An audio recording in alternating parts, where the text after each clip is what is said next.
So we've come to the end of our major 2015 driver test. We've, between us, hit pretty much every single model that's going to be available now or in the coming months. We've all picked our favourite 3 models out. It will come as no surprise to many that the driver I'm playing at the moment is one of my picks. The G30 SF Tech is a fantastic driver.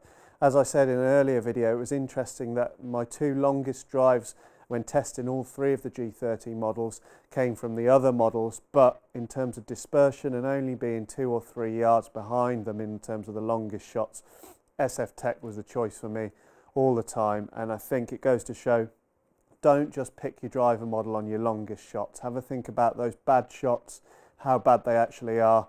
Dispersion rates and average distances, there are very few that come close to the G30 SF Tech for me. Next up was perhaps a little bit more surprising, but I've known that Cobra drivers have been excellent for a number of years, but as I mentioned in the video, I think things step up a notch again for 2015. I could have chosen either the standard Fly Z or the Fly Z Plus. They were both very good performers, but in terms of the price point it comes in at, the way it looks behind the ball, and some of the longest drives on test without sacrificing any dispersion, this Cobra Fly Z is a top performer. Looks fantastic behind the ball, looks different in the different colour options, so if you're interested in that model, make sure you give them all a try. But great to see the Cobra brand pushing things forward and stepping up once again. I think these are going to be really successful for them this year. Finally, standout performers were Ben Ross.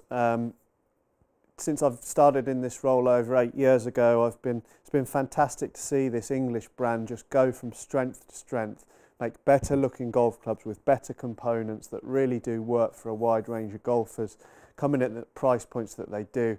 Overall package is brilliant. This is the max speed model which I've picked out. It wasn't the best model for me because it hit the ball too high and too spinny, but what it does shows how forgiving these models are. And what was very interesting is there were clear differences in between the 3 different drivers in terms of the ball flights on offer, in terms of spin rates. It's clear that these models are suited for very different types of golfers. Adjustability will just make them even better for tweaking, for adjusting, without having to go to a higher price point. Definitely look out for these, particularly if you haven't upgraded your driver for a while.